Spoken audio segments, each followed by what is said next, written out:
Hello everyone, very warm welcome to Ramayas. This is Arushi over here and बहुत ज़्यादा ही important update आप लोगों के लिए है that ministry of statistics and programme implementation में एनर्जी से रिलेटेड स्टैटिस्टिक्स का इनका जो एनुअल पब्लिकेशन है रिसेंटली अभी पब्लिश किया है। ओके, सो दिस ये जो पर्टिकुलर रेलेवेंट डॉक्यूमेंट है, पब्लिकेशन है, जो भी आप कह लो, ये एनर्जी से रिलेटेड। यहाँ पे एनर्जी की अगर बात करें तो इसमें रेन्यूएबल एंड नॉन रेन्यूएबल दोनों ही कंपोनेंट्स आ जाते हैं, राइट। दोनों का शेयर कैसा है, दोनों में ग्रोथ कैसा हुआ है, पर कैपिटा एनर्जी कंजम्पशन क्या है, उस सारी एस्पेक्ट्स का, उन सारे ही इम्पोर्टेंट पैरामीटर्स का एक स्टैटिस्टिक हमको यहाँ पे देखने को मिलता है। ठीक है, तो it is known as the energy statistics of India, और इसको रिलीज या पब्लिश करने वाली जो अथॉरिटी है that happens to be the national statistics organisation. तो let us go through it कि क्या है ये पॉइंट वाइज समरी, क्या है इसके स्टैटिस्टिक्स के जो बेसिकली हाइलाइट्स हैं। सो इसमें एनर्जी रिजर्व से रिलेटेड आपको डेटा मिल जाएगा। ठीक है, जो हमारी कैपेसिटी है renewable non renewable both the sectors क्या है। ठीक है, कंजम्पशन का क्या सीन है, export import across energy based out of coal, lignite, petroleum, natural gas, renewable energy etcetera. ठीक है, तो इसमें अगर हम देखें तो एनर्जी बैलेंस टेबल्स की हम लोग यहाँ पे बात करते हैं, right. We basically we talk about energy balance table.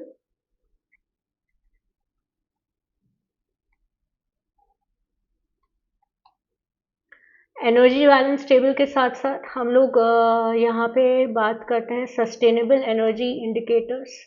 Okay, यहाँ पे हमको सैंकी डायग्राम्स देखने को मिल जाएंगे। So let us understand what this entire summary is all about. इसमें एनर्जी अकाउंटिंग का एक नया सिस्टम जो हम लोगों ने स्टार्ट किया है, new chapter of energy accounting has also been started off with this particular publication only. इसका बेसिकली नाम अगर देखें तो that is system of environmental economic accounting. अब ये जो system of environmental economic accounting है, इसका फ्रेमवर्क हम लोगों ने 2012 में ही बना लिया था। इसको अभी अब इम्प्लीमेंट किया जाएगा इन द सेंस कि रेन्यूएबल एनर्जी का कितना शेयर है, क्या हिसाब किताब है, अब उसका भी अकाउंटिंग हम लोग देखेंगे। तो let us first have a look at the very very basic statistic कि ये जो आप यहाँ पे ग्राफ देख रहे हो that is the total primary energy supply. ठीक है, टोटल प्राइमरी एनर्जी सप्लाई की बात करें तो इसका अगर हम लोग ग्रोथ रेट देखें, the rate of growth has been around 7.8%। ठीक है, the rate of growth has been around 7.8%, जो कि 2023-24 में हमको देखने को मिला as compared to the previous year. ठीक है, जो आपका टीपीईएस है, the TPES has stood around 903158 KTOE, kilo tonnes of oil equivalent. ठीक है, तो that is basically a rough data. Okay, you don't need to remember this, जो याद रखने वाला है दैट इज 7.8% इसका ग्रोथ रेट रहा है। अब हम टोटल एनर्जी की बात कर रहे हैं, यहाँ अगर टोटल की बात करें तो इसमें रेन्यूएबल और non renewable once again I repeat दोनों एस्पेक्ट्स आ जाएंगे। तो टोटल एनर्जी का अगर हम पोटेंशियल देखें तो काफ़ी ज़्यादा है। इस टोटल एनर्जी में से रेन्यूएबल एनर्जी का पोटेंशियल का क्या सीन है, let us have a look at it. Renewable energy का पोटेंशियल इस समय इंडिया में happens to be somewhere around 21,09,655 megawatt. Yes, you heard me right. This is not the exact generation, but this is the potential of renewable energy in India, in the Indian economy. हम लोग अगर चाहें तो 21,09,655 megawatts का renewable energy produce कर सकते हैं। Now let us have a look कि ये जो हमारा पोटेंशियल है रेन्यूएबल एनर्जी का, इसमें अलग अलग सेक्टर्स का क्या शेयर है। तो अनलाइक द पॉपुलर और द कॉमन बिलीव कि ठीक है अभी सोलर सेक्टर में हम लोग बहुत ज़्यादा काम कर रहे हैं सोलर एनर्जी में, बट टू एवरीवन सरप्राइज हमारी कंट्री में सबसे ज़्यादा जो एनर्जी का पोटेंशियल है that is wind energy. As much as 55 potential is held by the wind energy. as much as 55% of the potential is held by the wind energy at 11,63,856 megawatt. 11,63,856 megawatt तक का potential है हमारी country में renewable energy का.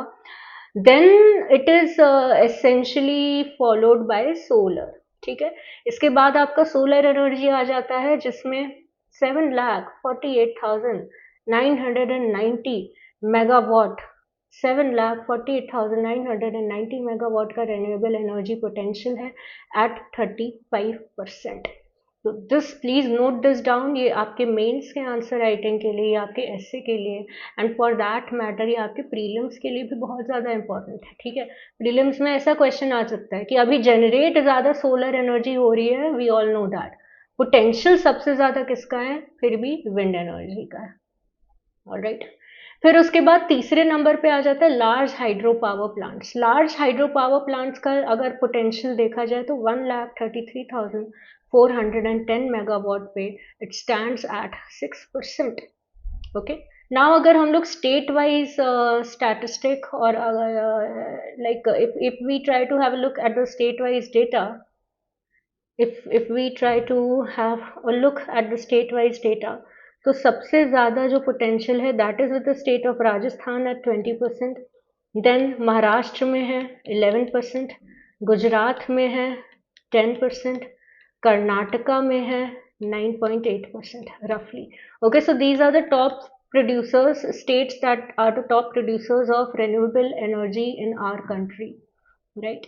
Growth की अगर बात करें तो it has capacity and generation. Growth in renewable energy capacity and generation में इंस्टॉल्ड कैपेसिटी 81,593 मेगावाट का renewable energy का इंस्टॉल्ड कैपेसिटी है with a compound annual growth rate of 10.36%. ठीक है, कंपाउंड एनुअल ग्रोथ रेट जो है आपका 10.63% है. ग्रॉस इलेक्ट्रिसिटी जनरेशन की बात करें from the renewable energy, like उसमें significant compound annual growth rate हमें 6% देखने को मिला है. Last but not the least जो हमारा पर कैपिटा एनर्जी कंजम्पशन है, PCEC. Now this is very very important. Per capita energy consumption is a important fact to note down. Quote कर सकते हैं हम लोग आंसर राइटिंग में 100%.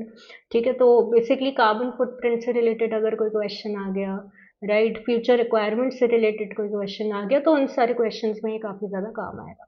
2014-15 में 14,682 मेगा जूल्स पर पर्सन के हिसाब से पर कैपिटा कंजम्पशन था हमारा.